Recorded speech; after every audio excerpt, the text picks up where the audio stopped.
Africa Unplugged is the home to the biggest African music festival in Europe. This is the second edition. We couldn't do the second one last year, now we're doing it. Well, we sat down, me and a couple of people, said we're going to put some ideas together. This, trying to have like an African kind of Glastonbury, African kind of, V festival. The idea was kind of far-fetched. We sat down with a lot of sponsors, sat down with a lot of people, told them my dream. They never listened to me, they never believed it. So went with my bosses and myself and my sister and a few people that loved us, and then we did the biggest African concert in Europe. With 20 acts, Femi Kuti, Nyaya. And we couldn't do the next one the following year due to some in-house issue. But we're here now with the biggest African act right now. African Queen, Madam Tiwa Savage, BET MTV Award winner, Davido as well, same thing, Platinum as well. So we felt there was the best fusion we could have is having these three on the same stage and just have an explosive night of music. Comedy. A lot of artists all over Africa, Yanya.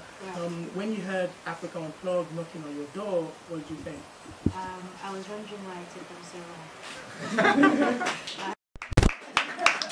I wasn't on the first one, but like they say, God's time is the best. And I saw the show last year. It was 2 years ago. It was absolutely incredible, and I was really proud that like they said, when you saw the flyer, you're like, are they really going to get all these acts on one stage?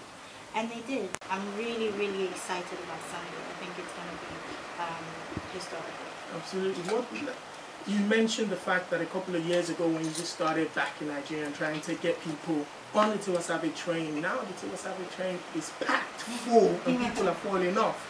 What can people expect from the Africa Unplugged Tiwa Savage set on Sunday? Family show. Is it a family show?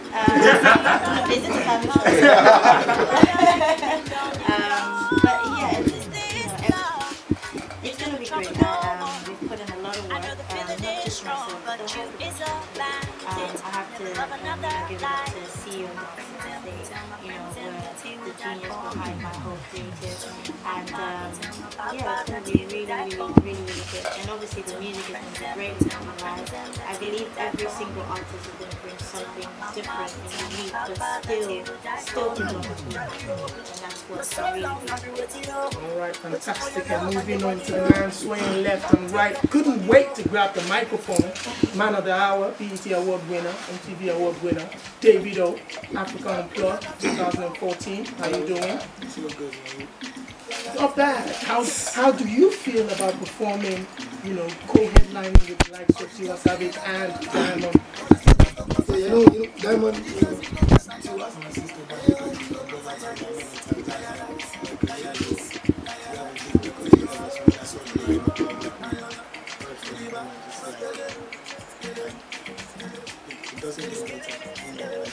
and it's crazy too because each of us can individually do our own concert.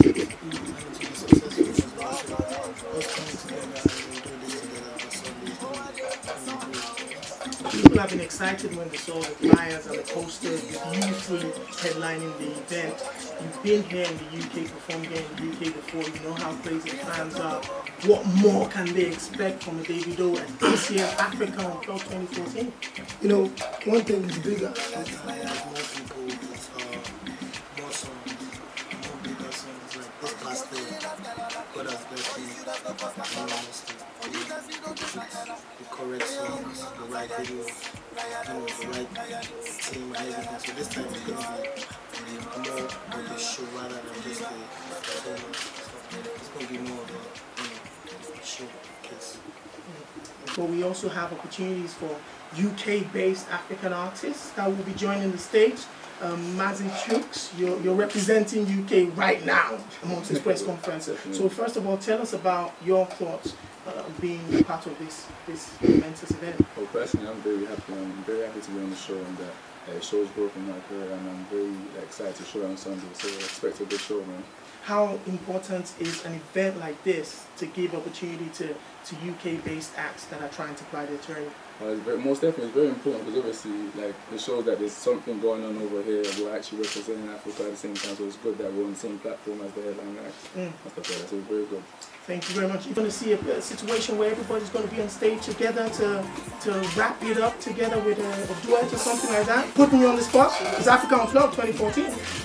It's possible, but I never thought of that. But yeah, we went to Mauritius, shot the video. You know, shout out to Emily, they put it together, shot the video in Ghana. It's like, it's everywhere. China, super sport.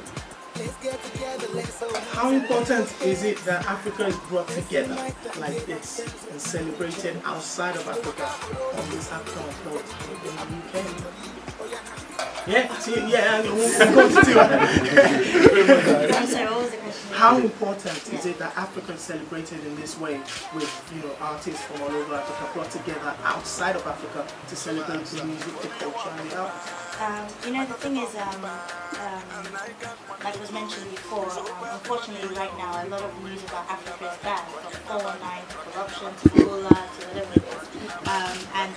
Music is one of the great things that's shining a light on Africa. So we need to capitalize on that and we need to show that we have great talent.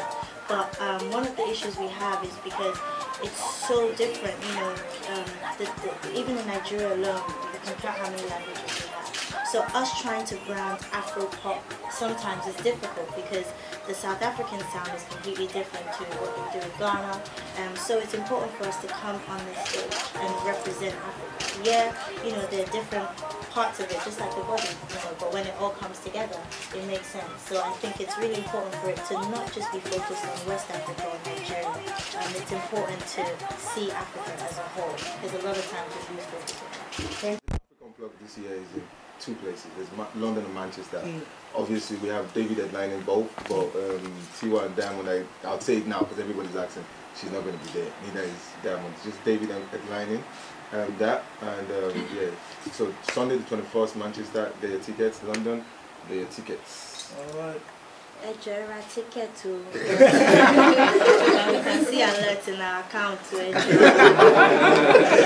Now, off of that, I think we'll be throwing to questions now. Yeah. What kind of energy will the audience be expecting from you guys? I can speak for both of us. We've been on tour around Africa, you know, different countries from, you know, Ivory Coast to a lot of countries in Africa. So I already know this is going to be a show that, you know, we have people from Kenya, you know, Zimbabwe, all over, not just Nigerian people, you know. So I know that the love, the energy is going to be Africa, South African music. Over there they listen to our music too, so, you know, everything's just going to be love, you know, and I can't wait for that. Why do you think it's so important, events like these, like Africa Unplugged, in helping to get African culture out there and African music to a wider audience that isn't necessarily African?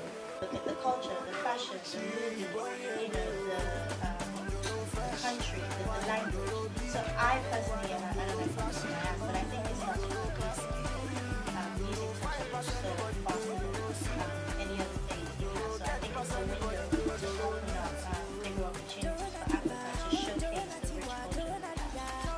What is your perspective on the rise of African culture, not just musically, but just African presence in terms of fashion, music, just the culture of Africa in the UK and internationally as well? What's your perspective on that? I think it's beautiful. I lived in the UK a few years back, and honestly, this is a true story. When I moved here and I would tell people my name in the classroom, the teacher would be like, Tiwa, and I was like, you could just call me Topsy. It was so embarrassing at that point to be African, to be Nigerian. I had a strong accent, I looked funny, my parents had shaved my hair, so it was, I used to want to be Jamaican or American or something else. And coming back to the UK now and seeing how much Jamaicans want to be Africans and how Americans want to be African, it's beautiful, and it just shows that you can't forget where you're coming from. And to see that they're also embracing our culture the same way we embraced reggae and soca and all those things. So we, I keep saying this, we need to keep pushing. We cannot conform and change and start sounding too American. I mean, yeah, you look up to them and you take influences, but there still has to be something that identifies you as African. So I think it's beautiful. I think it's a great thing. Yeah, even for me as well, you know, when I first started, I just wanted my video on TV. I just wanted to wake up and see my video on TV. It was once a day, once a week, you know, and for it to just spin off and just turn into a whole another thing, it's just amazing, man. So that's it for that. Hi guys, my name's Gabby. I'm from Krystal City and represent radio. My question is to Tiwa and Davido. So I know you guys have travelled all over the world and performed everywhere, but I wanted to know, how do you think your performance will impact the Africa Unplugged UK crowd in comparison to any other place that you performed?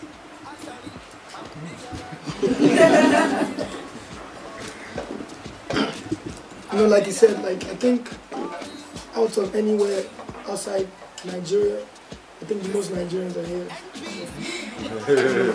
That too. And then, you know, London's a big city.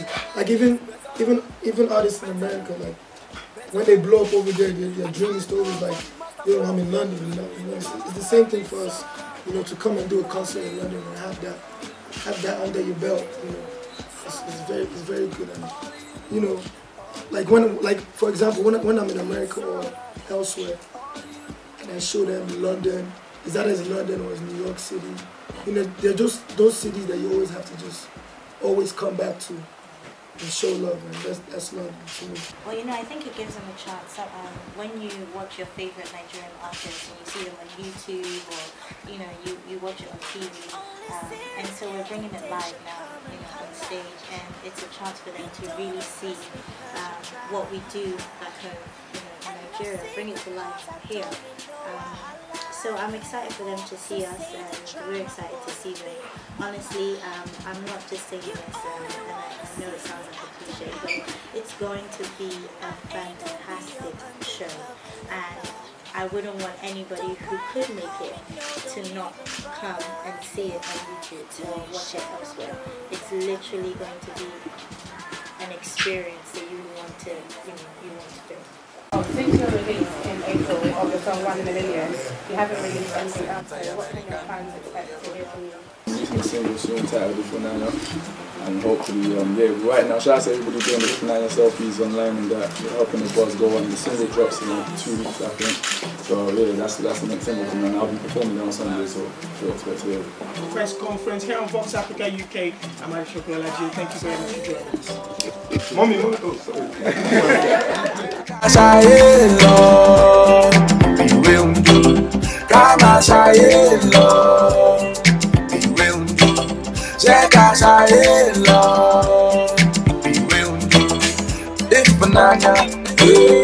Now your love, if banana, I know everything they say. If banana,